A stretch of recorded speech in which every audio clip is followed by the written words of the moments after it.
Assalamualaikum warahmatullahi wabarakatuh. Bagaimana kabar kalian semua? Sehat selalu ya. Oke, pada kesempatan kali ini kita akan membahas materi PJOK SMK kelas 11, yaitu materinya tentang bola voli. Nah, untuk submaterinya yaitu tentang taktik pola penyerangan dan pertahanan. Nah, sebelum kita ke materi, kita saksikan tayangan video permainan voli berikut ini. Audio Jungle.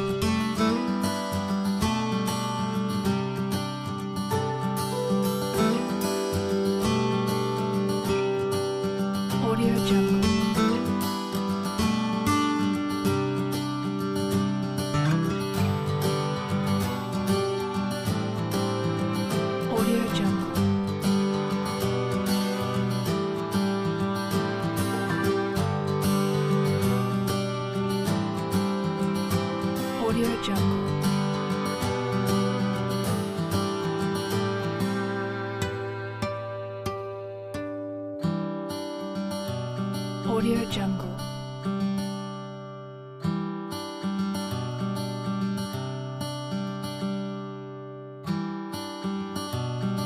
Audio Jungle.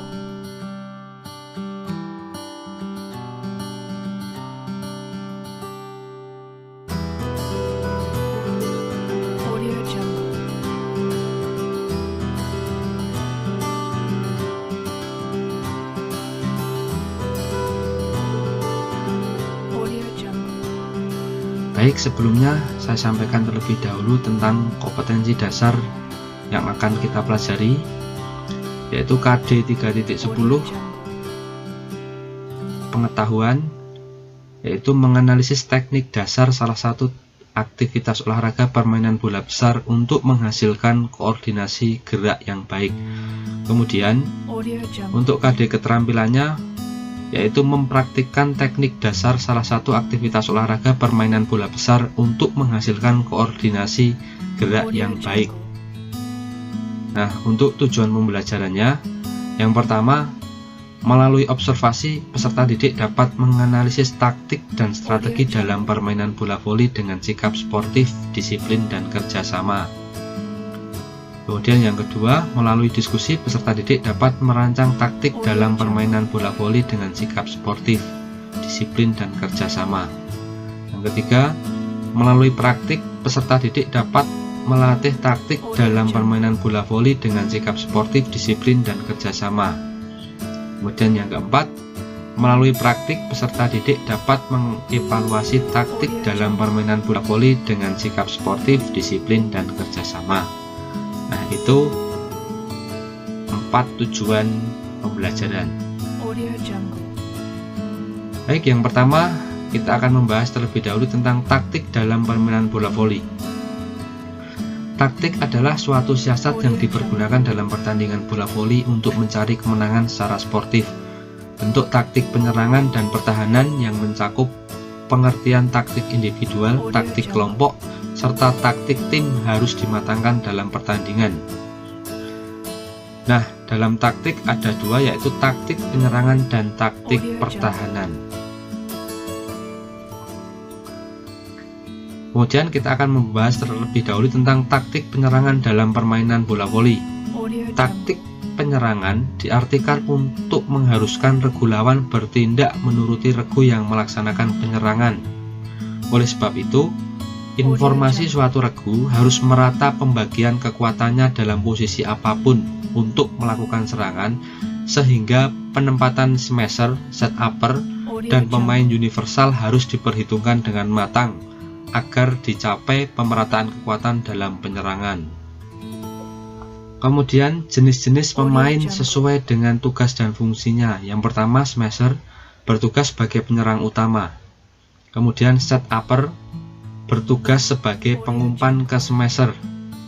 Kemudian yang ketiga ada libero atau defender, adalah pemain yang berfungsi sebagai pemain bertahan. Tugasnya adalah menjaga area dari serangan musuh di area belakang. Kemudian server adalah pemain yang berfungsi sebagai pemberi servis. Tugasnya adalah melewatkan bola melewati net agar jatuh ke area lawan. Kemudian yang terakhir, universal, bertugas dan berfungsi serbaguna. Ini juga bisa menjadi seorang libero. Kemudian contoh pola penyerangan bisa diperhatikan gambar berikut. Pola penyerangan berikut ini menggunakan sistem 4SM 2SU atau 4 smasher 2 set upper. Kemudian di keterangan sebelah kanan, smasher 1 dan smasher 2 tempatnya harus berlawanan karena kekuatan dan kemampuan hampir seimbang dalam serangan terhadap lawan. Kemudian sambil diperhatikan gambarnya, smasher 3 lebih baik daripada smasher 4 sehingga ditugaskan membantu smasher 2, di mana kemampuan menyerang kurang sebanding dengan smasher 1. Ya, bisa dipahami.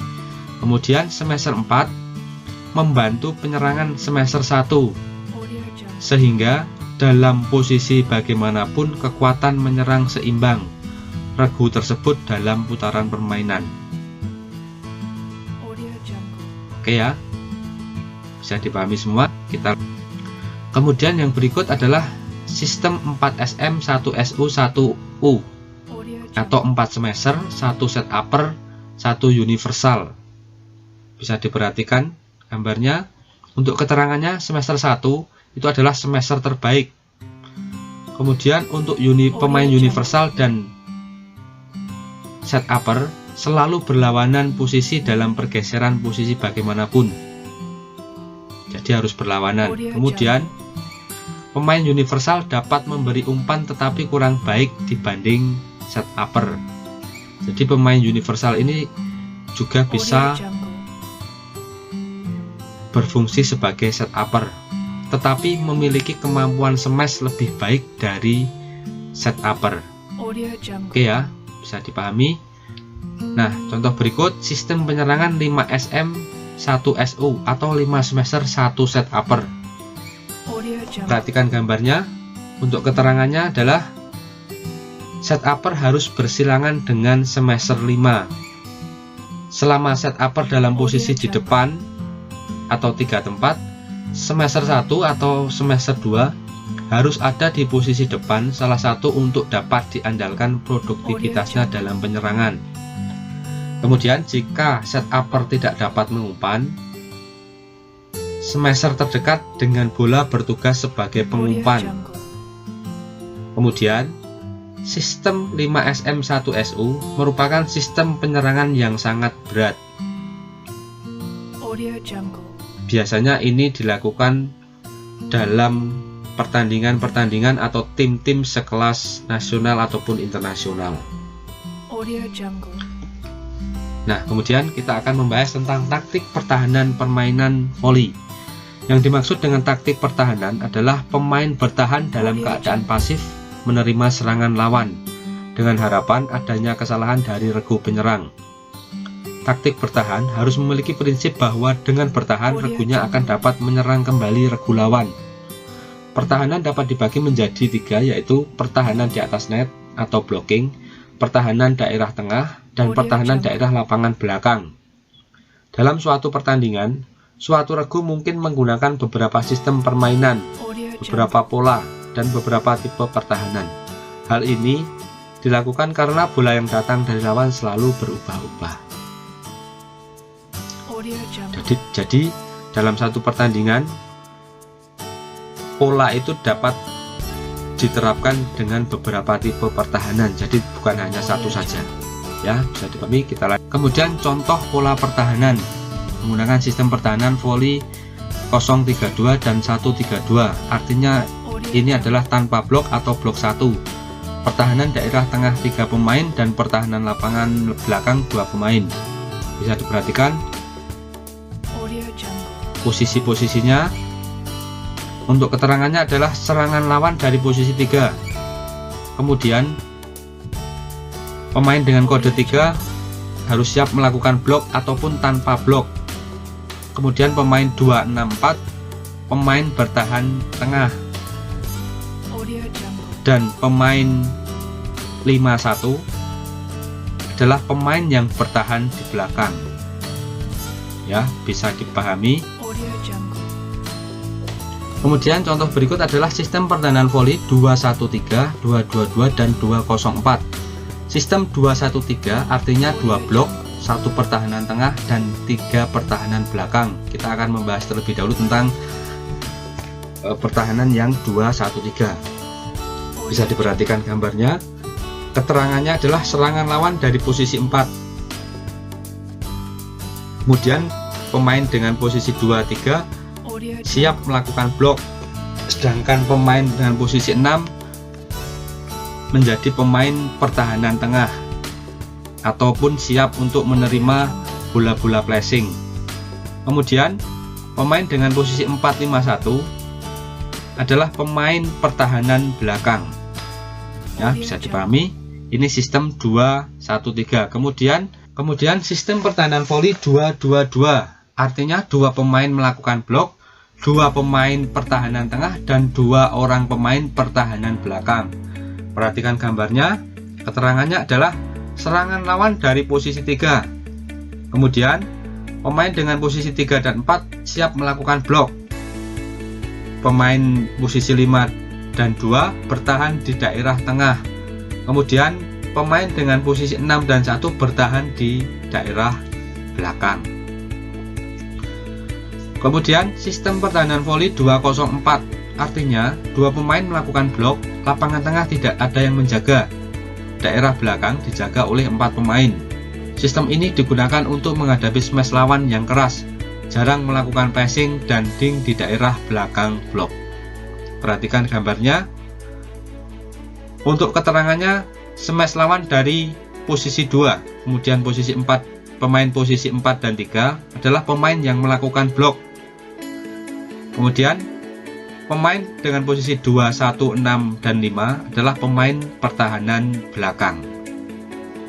Baik, perlu diketahui bahwa pada permainan bola voli, keterampilan yang dimiliki oleh seseorang akan menentukan di posisi mana seseorang atlet bola voli itu akan ditempatkan.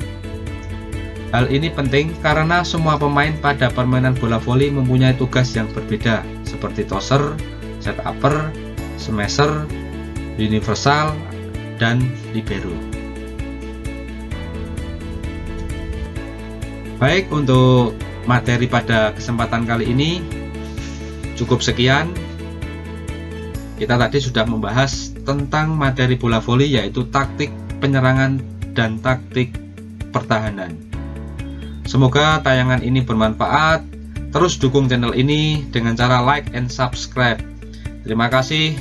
Wassalamualaikum warahmatullahi wabarakatuh.